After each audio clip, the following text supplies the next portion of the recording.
একটা তীরে দুইটা পাখি শিকার করে ফেলছেন ডক্টর মোহাম্মদ ইউনূস।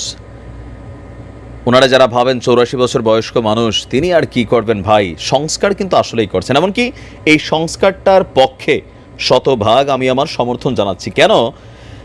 বাংলাদেশে গত 53 বছর একটা খেলা চলছে। কোন খেলাটা জানেন? বিএনপি যখন ক্ষমতায় থাকে তারা ধরেন নতুন একটা প্রকল্প করছে, সেটার নাম দিয়েছে কি জিয়া আন্তর্জাতিক বিমানবন্দর। এরপরে আওয়ামী লীগ যখন ক্ষমতায় আসছে সেটার নাম পরিবর্তন করা হয়েছে কি হযরত শাহজালাল আন্তর্জাতিক বিমানবন্দর। এরকম বিভিন্ন জায়গায় বিভিন্ন প্রজেক্টে যেই সরকারটা ক্ষমতায় থাকে সেই সরকার তাদের গোষ্ঠী জ্ঞাতি অথবা স্বামী অথবা বাবা অথবা পরিবারের সদস্যদের নামে বিভিন্ন ধরনের রাষ্ট্রীয় প্রতিষ্ঠানগুলোকে অথবা গুরুত্বপূর্ণ স্থাপনাগুলোর নামকরণ করে ফেলেন।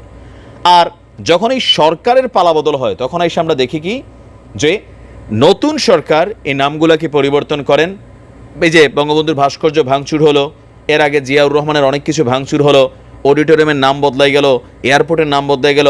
আওয়ামী লীগ এখন যেগুলো বঙ্গবন্ধু রেখে গেছে বা অন্যান্য রেখে গেছে, শেখ কামাল জামাল রাসেল যাদের নাম রেখে গেছে, এগুলো এখন আবার পরিবর্তিত হচ্ছে। এখন এই খেলায় রাষ্ট্রের শত শত কোটি টাকা গচ্ছা মারা যায়।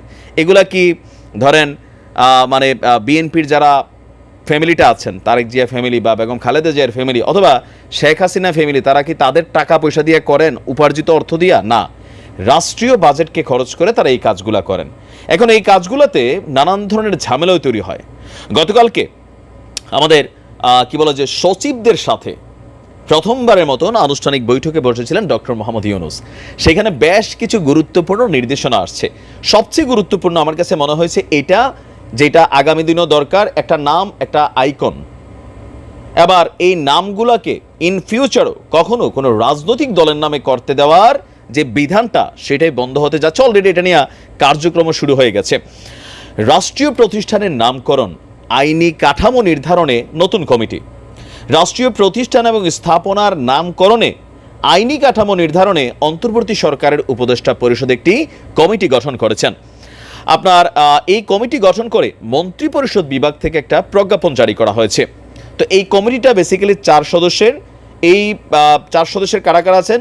উপদেষ্টা কমিটির আহ্বায়ক, আইন, বিচার ও সংসদ বিষয়ক উপদেষ্টা ডক্টর আসিফ নজরুল। যে আইনের কোন প্যাচে কোন ধাঁচে রাষ্ট্রের এই টাকাকে অপ্রয়োজনীয় মানে খরচ করার সুযোগ নাই। তো এখানে মূল তীরটা কে মারছে? ডক্টর ইউনূস সরকারের পাশাপাশি ডক্টর আসিফ নজরুল ইসলাম মারছে। তো ডক্টর আসিফ নজরুল ইসলামকে নিয়ে এই মুহূর্তে নানান ধরনের বক্তব্য অনেকে বিক্ষিপ্তভাবে দিচ্ছেন।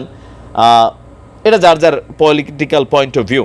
আচ্ছা, কমিটির অন্য সদস্যরা কারা? স্থানীয় সরকার, পল্লী উন্নয়ন এবং সমবায় উপদেষ্টা হাসান আরিফ, শিল্প উপদেষ্টা আদিলুর রহমান খান এবং পরিবেশ, বন ও জলবায়ু উপদেষ্টা সৈয়দা রিজওয়ানা হাসান।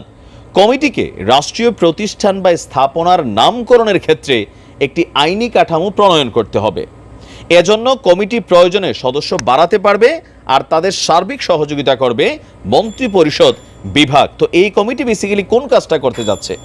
ভিডিওর প্রথম থেকে আমি যে বক্তব্যটা দিয়ে এসেছি, এই আইনটা বাস্তবায়িত হলে বাংলাদেশের মানুষের জন্য ভালো হবে। কোনো প্রতিষ্ঠান, কোনো ব্যক্তি বা দলের নামে আসলেই করার সুযোগ নেই। কারণ এগুলাতে মানুষের মধ্যে কি হয়, মানে ভাঙচুরের একটা উৎসব দেখা যায়। তারপর হচ্ছে দল বদলানোর পরপর এই প্রতিষ্ঠানগুলোর মধ্যে যেমন ধরেন এগুলো যদি বিদেশে কোনো ব্যবসা বাণিজ্য করে, তখন হয় কি যে একটা এয়ারপোর্টের নাম বদলালে এটা নানান খরচ কিন্তু হয়। কতশো কোটি টাকা জানি খরচ হয় সেটা করতে। কি দরকার ছিল এই নামকরণে? তারপরে ওই যে করছে, তো এখন তো আর নাই। এখন বিমানবন্দরের নামটা ঠিক আছে, এটা হযরত শাহজালাল, কিন্তু এটা যদি বঙ্গবন্ধু থাকতো, দেখেন বঙ্গবন্ধু টানেল, বঙ্গবন্ধু যা আছে এগুলো কিন্তু অনেক কিছু বদলাই গেছে। নৌকা প্রতীকে লঘুতে যা ছিল। তো এটা খুবই সুন্দর একটা সিদ্ধান্ত হতে যাচ্ছে। আর ডক্টর আসিফ নজরুল ইসলাম তিনি যে কাজটা করেছেন, মোটামুটি এক ঢিলে দুইটা পাখি শিকার করে ফেলেছেন। এখন এই মুহূর্তে আওয়ামী লীগের জন্য ভালো, আমরা ক্ষমতায় নাই আর আমাদের কি, আমাদের যা আছে এগুলো সরানো ফেলা হয়েছে। এখন একটু হয়তো মন খারাপ হইতে পারে বিএনপির, কারণ বিএনপির মাথায় যদি থাকে জনাব কি বলে যে শহীদ প্রেসিডেন্ট জিয়াউর রহমানের নামে কোনো রকম এরকম অ্যাক্টিভিটিস করার রাষ্ট্রীয় কোনো প্রতিষ্ঠান বা স্থাপনাকে, সেই ক্ষেত্রে তারাও এটার ভবিষ্যতে করতে পারবে না। সাময়িক একটু খারাপ লাগলেও এটার ফলাফলটা সুদূর প্রসারী। ধন্যবাদ ডক্টর আসিফ নজরুল ইসলামকে। ভালো থাকুন। এখন মৃত নদী এছাড়াও আরও অনেক নদী রয়েছে। কুড়িগ্রাম জেলা। কুড়িগ্রাম জেলা বাংলাদেশের উত্তর পশ্চিমাঞ্চলের রংপুর বিভাগের একটি প্রশাসনিক অঞ্চল। উপজেলার সংখ্যা অনুসারে কুড়িগ্রাম বাংলাদেশের একটি এ শ্রেণীভুক্ত জেলা। অবস্থান ও আয়তন। কুড়িগ্রাম জেলার উত্তরে ভারতের পশ্চিমবঙ্গ, দক্ষিণে গাইবান্ধা জেলা ও জামালপুর জেলা, পূর্বে ভারতের আসাম, পশ্চিমে লালমনিরহাট জেলা ও রংপুর জেলা।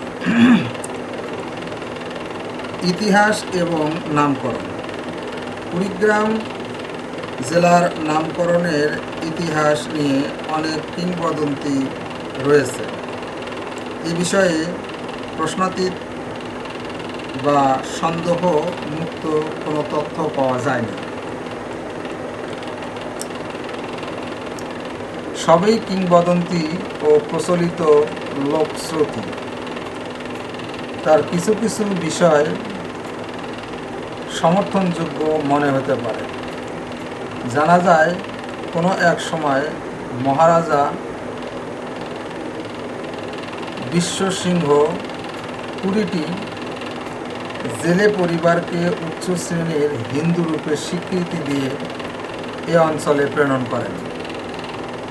এ 20টি পরিবারের আগমনের কাহিনী থেকে কুড়িগ্রাম জেলার নামকরণ করা হয় বলে ধারণা করা হয়।